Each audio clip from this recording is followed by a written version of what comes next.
por favor. La palabra se disolvió antes de ser pronunciada por completo, tragada por el ruido estridente de la cafetería, el choque de los cubiertos de metal, el murmullo bajo de los clientes nocturnos y la vieja máquina de café escupiendo vapor caliente hacia el aire denso de la cocina. Elena Don Rosa estuvo a punto de no escucharlo. Casi se giró desde la ventana de servicio, con 3 platos de bandeja paisa balanceándose expertamente a lo largo de su brazo izquierdo, y lo encontró allí, en la barra. Era un hombre imponente, de camisa oscura, inclinado hacia adelante con un puño cerrado sobre el mostrador, como si la madera fuera lo único que lo mantenía en posición vertical. Su otra mano estaba presionada con fuerza contra su abdomen, los dedos extendidos como si intentara sujetar algo que quería escaparse de sus entrañas. Sus ojos, oscuros y afilados, del tipo que nunca piden permiso para nada,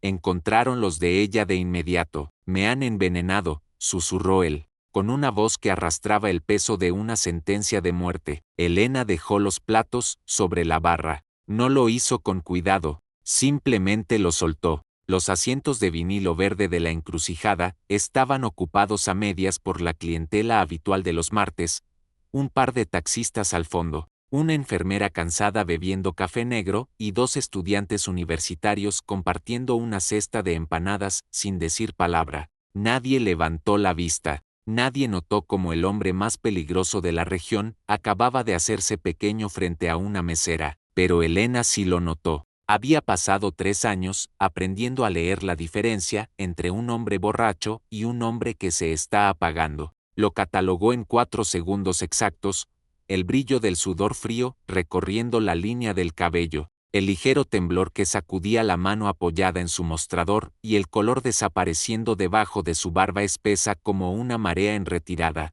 Su mandíbula estaba apretada con una fuerza inhumana. Estaba luchando. Y fuera lo que corría por su sangre, estaba perdiendo la batalla. ¿Hace cuánto tiempo?, preguntó ella, sin un ápice de duda en su voz. Él parpadeó, descolocado. Esa no era la respuesta que esperaba de una simple mesera de pueblo. 2 horas, quizás menos, logró decir entre dientes. Elena ya se estaba moviendo. Rodeó el mostrador. Pasó junto a la caja registradora y se internó en el estrecho pasillo que conducía al cuarto del personal. Su bolso colgaba en el segundo gancho, con dedos practicados por la necesidad. Abrió el compartimento frontal y encontró lo que buscaba al tacto, el pequeño estuche rígido que su hermana Sofía le había obligado a llevar desde la última estancia de su madre en el hospital de la capital. El estuche que contenía las notas dobladas, las tarjetas de referencia y los suministros que Elena se había jurado a sí misma que nunca necesitaría. Se había equivocado. Cuando regresó, él se había desplomado en el taburete más cercano. Apoyaba un antebrazo en la barra y respiraba por la nariz en intervalos lentos y deliberados, un hombre obligando a su cuerpo a cooperar mediante la pura voluntad de un patrón. Observó cómo ella se acercaba sin mover la cabeza. «No vas a llamar a nadie», dijo él. No era una pregunta, era una orden cargada de la autoridad de quien controla los valles de la región. «Todavía no», respondió ella, con una calma que lo obligó a mirarla de nuevo. Abrió el estuche sobre el mostrador, justo entre los dos, y lo miró directamente a los ojos por primera vez. Un hombre de unos 40 y tantos, con tatuajes subiendo por ambos antebrazos, tinta vieja ganada en la calle, no decorativa, un reloj que costaba más que 3 años de su alquiler y un rostro que había tomado decisiones que ella preferiría no conocer jamás. Elena sabía exactamente quién era Bernardo, el patrón Cochi. Destapó la jeringa con un movimiento seco. «Esto frenará el avance», dijo ella mientras preparaba la dosis. «Ahora, necesito que me digas absolutamente todo lo que comiste esta noche». Los ojos de Bernardo permanecieron fijos en los de ella, midiendo, recalibrando su juicio mientras ella trabajaba con la precisión de un cirujano de campo. Detrás de él, a través de las ventanas de la encrucijada empañadas por la lluvia tropical, un coche negro pasó lentamente por el bordillo y se detuvo.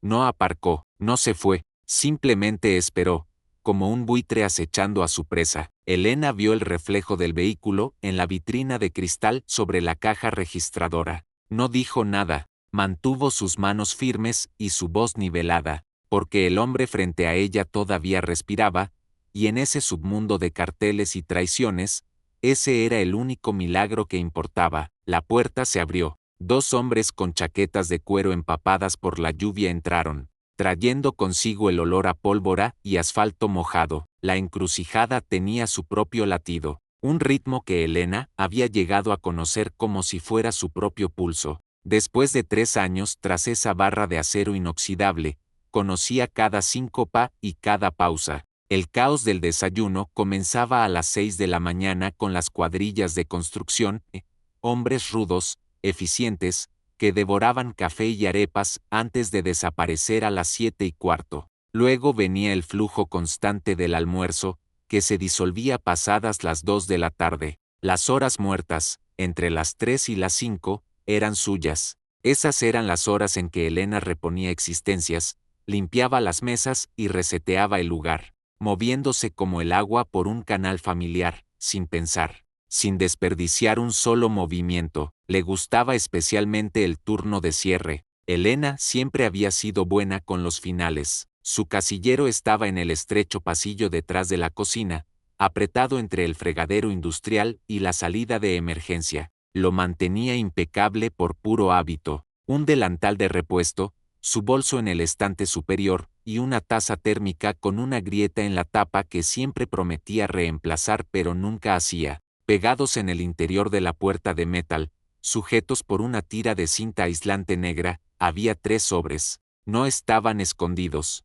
simplemente estaban allí, guardados de la misma forma en que uno guarda las cosas que ya no le asustan, pero que siguen pesando. El primero era del departamento de facturación del Hospital San Juan de Dios. El segundo, de una agencia de cobros que se había hecho cargo de la cuenta de terapia respiratoria de su madre. El tercero, ese ya ni siquiera lo abría, se sabía la cifra de memoria. Era un número que crecía como una mala hierba, amenazando con asfixiar el poco aire que les quedaba. A las 11 de la noche, sin falta, Elena llamaba a Sofía. Su hermana menor vivía en un pequeño estudio en la capital, terminando su segundo año de investigación de posgrado en bioquímica. Sofía sobrevivía a base de fideos instantáneos y libros de texto, prosperando de esa manera particular en que las personas brillantes lo hacen cuando nadie las observa. Elena escuchaba a su hermana hablar sobre compuestos químicos, tasas de reacción y un profesor que no creía en las horas de tutoría. Elena se reía en los momentos adecuados y le decía, «Lo estás haciendo muy bien, Sophie». Y era verdad.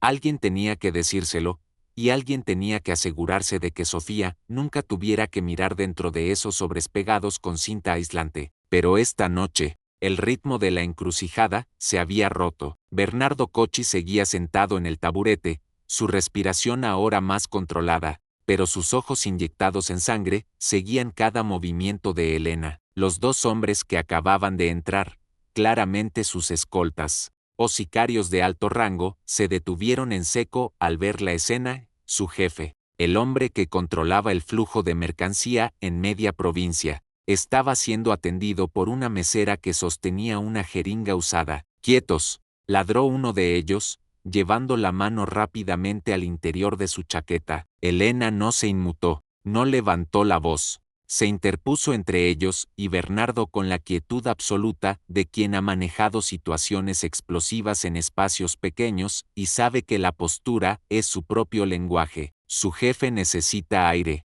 no compañía», dijo Elena, clavando su mirada en el hombre más joven. «He lidiado con borrachos, matones y heridos de bala en esta barra. Ustedes no están ayudando, están estorbando». Los hombres dudaron, miraron más allá de ella, buscando una señal de Bernardo. El patrón hizo un gesto casi imperceptible con la mano, una orden silenciosa de bajar las armas. Elena no esperó a que se acomodaran, sostuvo la puerta abierta y esperó. Hubo una breve calibración de poder, un momento en que los escoltas midieron la autoridad de esa mujer vestida de uniforme manchado de café. Finalmente, retrocedieron hacia la lluvia. aunque se quedaron apostados justo afuera, como estatuas de cuero negro bajo el aguacero. Elena cerró la puerta con llave, giró el cartel de cerrado y bajó las persianas de las ventanas delanteras sin ninguna prisa. Luego, volvió al trabajo, ayudó a Bernardo a levantarse del taburete y lo llevó al pasillo del personal,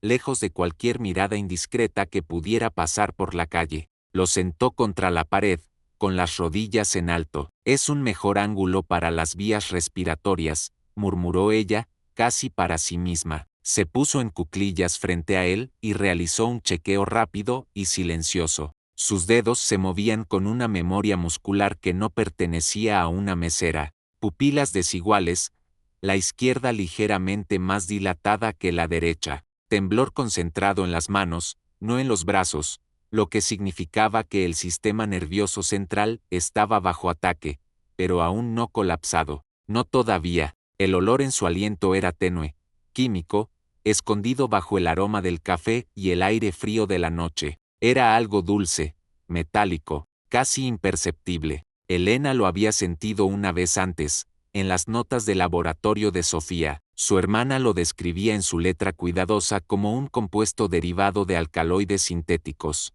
algo diseñado no para matar de inmediato, sino para desgarrar desde adentro. Lentamente, sacó su teléfono y abrió una carpeta que no había mirado en 8 meses. Sofía le había enviado 12 notas de voz y un PDF de 17 páginas cuando comenzó su pasantía en el Instituto de Toxicología. En aquel entonces, Elena le había preguntado, casi por casualidad, qué hacían realmente esos compuestos con los que trabajaba el laboratorio en el cuerpo humano. Sofía había respondido como respondía a todo, con precisión absoluta y citas académicas. Elena lo había leído todo. Se dijo a sí misma que era por si acaso. En el mundo en que vivían, el por si acaso era la única religión verdadera. Cruzó las referencias en su mente. Administró la segunda dosis del estabilizador que guardaba en su kit.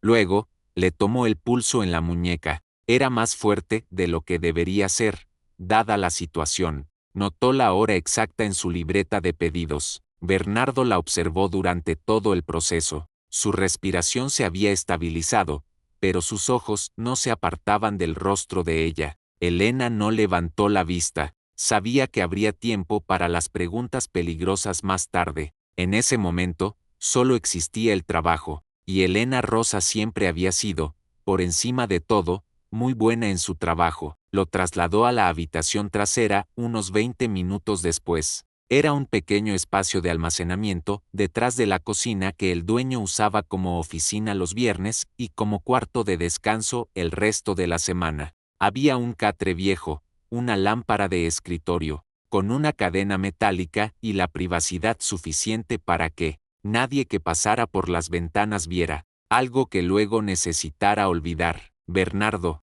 se sentó erguido en el catre con la deliberación de un hombre que se niega a acostarse por puro principio de poder. Su color había mejorado, no había hablado en 18 minutos, lo cual Elena tomó como una buena señal. Estaba conservando energía en lugar de gastarla en pretender que estaba bien. Elena estaba registrando el pulso contra el cronómetro de su teléfono cuando la puerta trasera se abrió de golpe, sin llamar. El hombre que entró era una década más joven que Bernardo. Tenía los ojos oscuros y el cuerpo tenso como un resorte. Su chaqueta de traje estaba empapada por la lluvia en los hombros. Escaneó la habitación en un solo movimiento, la lámpara, el catre. Elena, cualquier cálculo que hizo en su cabeza, aterrizó en un lugar desfavorable, porque su mano se movió instintivamente hacia su sobaquera antes de que la voz de Bernardo lo detuviera en seco. Marco, solo el nombre, plano y final.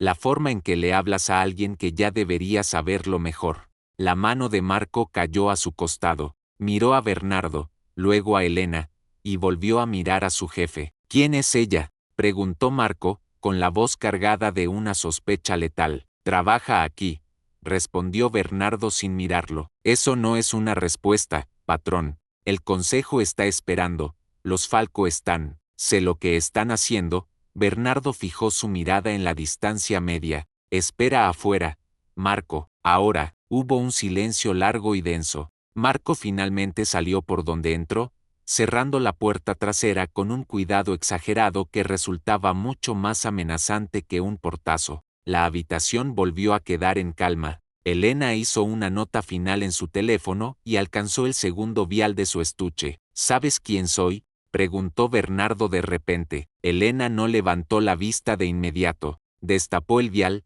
lo comprobó contra la luz de la lámpara y luego encontró los ojos del hombre. Sí, dijo ella simplemente. Él esperó, esperando tal vez miedo, o quizás una súplica por su vida. ¿Acaso eso importa ahora mismo?, añadió ella. Bernardo Cocchi había construido un imperio basado en la habilidad de leer una habitación, de anticipar el siguiente movimiento del enemigo, de tener siempre una respuesta lista antes de que la pregunta terminara de formarse. Se había sentado frente a fiscales federales, jefes rivales y hombres que querían verlo muerto, y les había sonreído mientras se lo decían. Miró a Elena durante un largo momento. No respondió, no necesitaba hacerlo. En la penumbra de ese pequeño cuarto trasero, entre cajas de suministros y el olor a café viejo, el poder había cambiado de manos, y ambos lo sabían. Marco se había llevado a Bernardo 20 minutos atrás,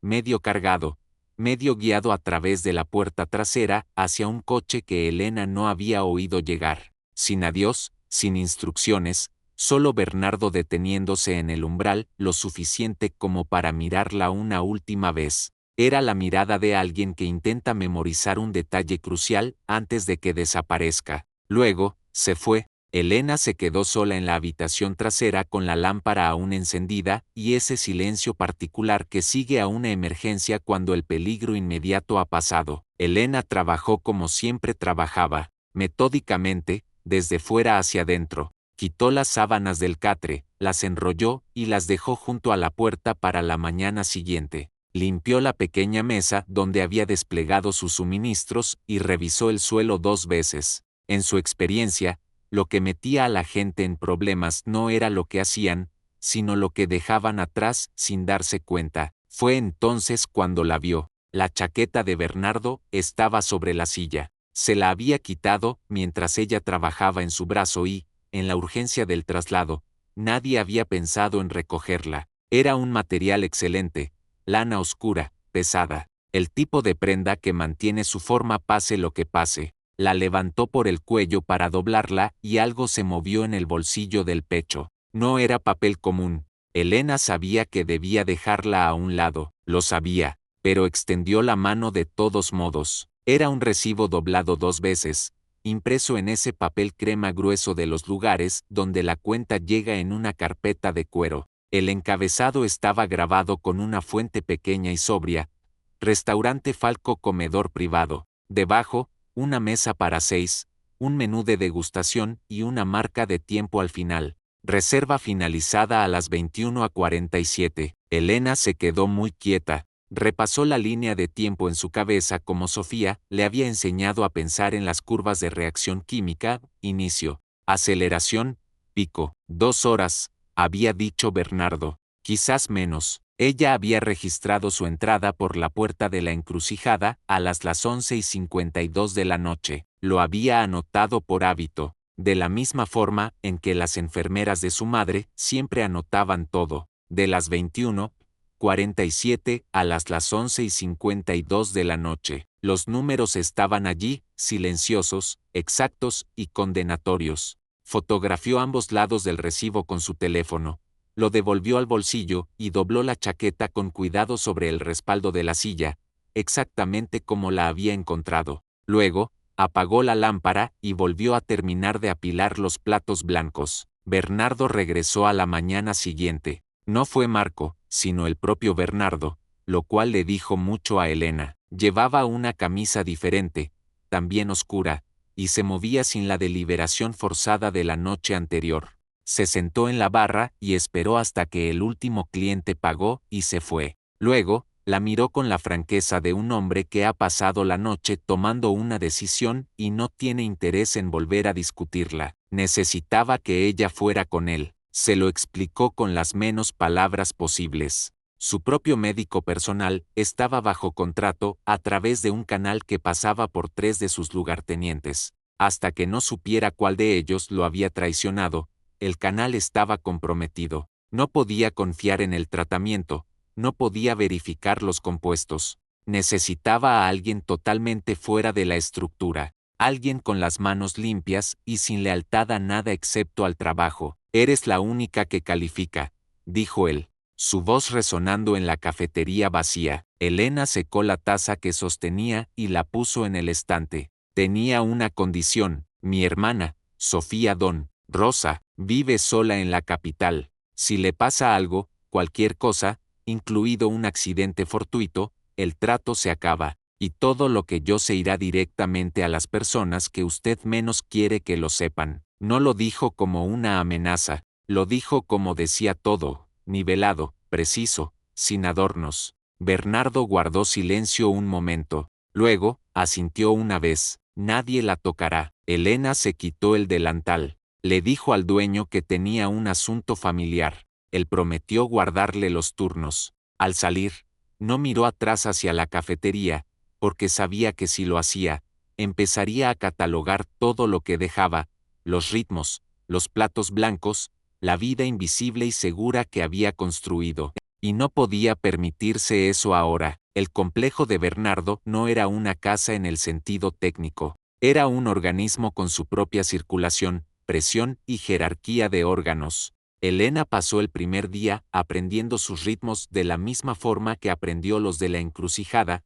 en silencio, desde los bordes. Le dieron una habitación cerca de la de Bernardo y un maletín de suministros médicos que inventarió 2 veces. Su cobertura consistía en revisarlo 3 veces al día y administrar el protocolo que ella misma había diseñado. Nadie la miraba, ni los 2 guardias en la puerta interior, ni el asesor del traje gris que usaba el pasillo como camino de meditación. Ella había pasado 3 años siendo invisible por diseño. Aquí, simplemente se asumía que lo era, y eso era perfecto para ella. Catalogó todo. Marco era leal de forma incondicional. El asesor de Gris, un hombre llamado Ta, se mostraba sumiso ante Bernardo pero se tensaba de una manera particular cada vez que surgía el nombre de Enzo Falco. No era el silencio de la indiferencia, sino el silencio cuidadoso de un hombre que monitorea sus propias reacciones. El propio Enzo llegó la segunda tarde. Elena lo observó desde el pasillo mientras abrazaba a Bernardo. Tenía una mano apoyada en su hombro y su rostro mostraba una expresión perfecta de alivio. Era bueno en eso, pero miró a Tab brevemente antes de cruzar la habitación. Un cuarto de segundo de confirmación. Elena anotó la hora en su teléfono bajo el contacto de Sofía. Enzo trajo el regalo al tercer día, antes de lo que Elena esperaba. Se lo presentó a Marco primero, no a ella, lo cual fue deliberado. Un pequeño estuche de cuero que se abría para revelar 2 viales de solución transparente y una nota de tratamiento de un especialista prestigioso. Explicó que era una formulación patentada, de acción más rápida. Lo dijo con la autoridad natural de alguien acostumbrado a que le crean sin rechistar. Marco llevó el estuche a la habitación de Elena 20 minutos después, casi como una cortesía. Ella le dio las gracias. Lo puso sobre el escritorio y no lo abrió hasta que oyó que los pasos de Marco llegaban al final del pasillo. Fotografió los viales en su sitio antes de tocar nada. Luego, sacó uno y lo sostuvo contra la luz de la ventana. Parecía el compuesto estándar. La viscosidad era similar, pero el color no era del todo correcto. Una fracción más frío, una fracción demasiado claro. Podía ser el cristal, la luz o el ángulo. O podía ser la muerte disfrazada de cura. Decantó 2 mililitros en un tubo de muestra limpio, volvió a sellar el vial y lo colocó en la espuma. Luego, envolvió la muestra en una gasa y la metió en un sobreacolchado dirigido al laboratorio de Sofía con una nota: analiza el panel completo. Llámame cuando lo tengas. Convenció al guardia más joven de que lo enviara por mensajería privada. Sofía llamó a las 11 de esa noche. No dijo hola. ¿De dónde has sacado esto, Elena? ¿Qué es, Sophie? Hubo una pausa. El sonido de Sofía, revisando datos en su pantalla. No es un tratamiento, Elena. El compuesto base es correcto, pero hay un agente secundario estratificado debajo. Es de liberación lenta y acumulativa. Cualquiera que tome esto regularmente durante 5 o 7 días. Se detuvo. Dilo, no llegará al octavo. Elena se quedó sentada con esa información mientras el silencio del complejo de Bernardo la envolvía. Fuera, los grillos cantaban en la selva, ajenos a la traición que se cocinaba en el interior. Ella tenía todo lo que necesitaba: el recibo, la línea de tiempo y ahora, el arma del crimen. Cerró los ojos un segundo. Sabía lo que venía. Mañana era la reunión general de los lugartenientes. Sería el momento perfecto, no para esconderse, sino para entrar por la puerta principal y dejar que la verdad hiciera el trabajo sucio. Elena eligió la reunión de la mañana para ejecutar su movimiento. Bernardo celebraba estos encuentros a las 10 en punto en el salón principal, un espacio de techos altos y suelos de mármol que resonaban con el peso de hombres que decidían el destino de provincias enteras. Allí estaban todos, los lugartenientes, Ta con su traje gris impecable, Marco vigilando como un halcón, y los demás rostros que formaban el engranaje del cartel. Elena ya había asistido a la periferia de 3 de estas reuniones, moviéndose como una sombra, dejando jarras de agua, retirando ceniceros,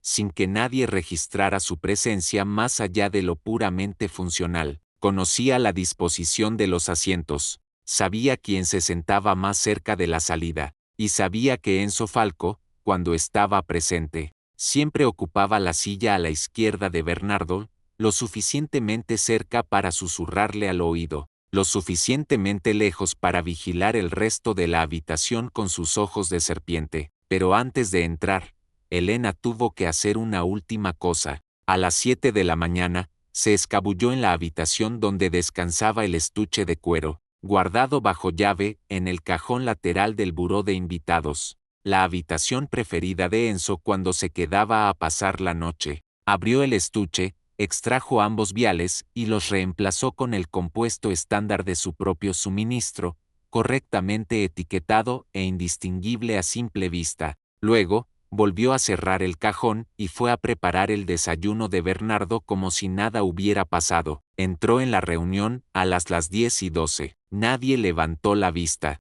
Era solo la mesera, la mujer invisible. Colocó la jarra de agua sobre la mesa con un ruido seco, pero esta vez, no se retiró. En lugar de eso, dejó su teléfono sobre la madera noble, abierto en el análisis detallado de Sofía, junto a la fotografía del recibo del restaurante Falco y una línea de tiempo que ella misma había redactado en el lenguaje directo y factual que los médicos de su madre usaban cuando las noticias eran malas y la claridad era la única piedad que quedaba. Necesito 5 minutos, dijo Elena. Su voz no tembló. No era una petición, era una interrupción del orden natural de las cosas. La habitación quedó en un silencio sepulcral. Los hombres se tensaron, algunos buscaron sus armas, pero Bernardo levantó una mano, deteniendo cualquier acción. Sus ojos se clavaron en Elena, instándola a continuar. Elena los llevó a través de la evidencia sin una sola inflexión de duda. Mostró el recibo y su marca de tiempo, exactamente 2 horas antes de que el veneno empezara a cerrar la garganta de Bernardo. Explicó el mecanismo del segundo compuesto en los viales de Enzo, su naturaleza acumulativa, su diseño para fallar en el 8º día. Citó las credenciales de Sofía sin que nadie se lo pidiera, dándole al relato la autoridad científica que no admitía discusión. No miró a Enzo hasta que hubo terminado, y cuando finalmente lo hizo, lo encontró ya compuesto, ya más allá de la negación y sumergido en el cálculo desesperado. Eso confirmó todo. Enzo metió la mano dentro de su chaqueta en un movimiento rápido, pero la mano de Bernardo ya estaba sobre su muñeca antes de que pudiera completarlo. No fue un movimiento rápido, sino certero, la forma en que se mueve un hombre que ha visto venir la bala desde el momento en que Elena empezó a hablar. La habitación contuvo el aliento.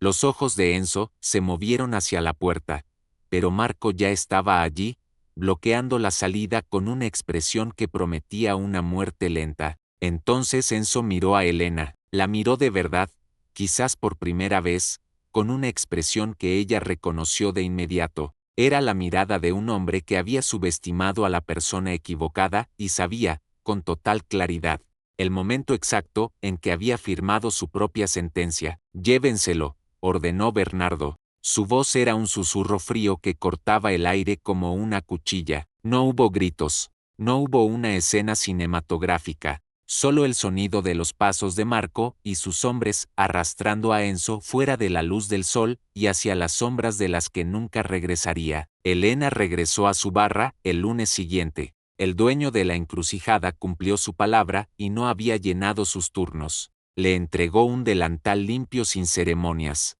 y le preguntó si quería empezar con la clientela del desayuno o prefería esperar al almuerzo para aclimatarse. Desayuno, respondió ella simplemente. Esa fue toda la transición para volver a la vida, de la que se había ausentado 12 días atrás. La cafetería olía exactamente igual, a café recién molido, a grasa de tocino y a desinfectante barato. La máquina de café hacía el mismo sonido estridente al soltar vapor. Los platos blancos estaban apilados en el mismo orden en que los había dejado. Elena se anudó el delantal y se puso a trabajar. El primer sobre desapareció antes de que terminara la semana. No fue pagado por ella. Simplemente la cuenta se marcó como satisfecha por un tercero y desapareció del sistema. Elena no llamó para preguntar. El segundo sobre siguió el mismo camino 3 días después. El tercero, aquel que contenía la deuda más pesada y antigua de su madre,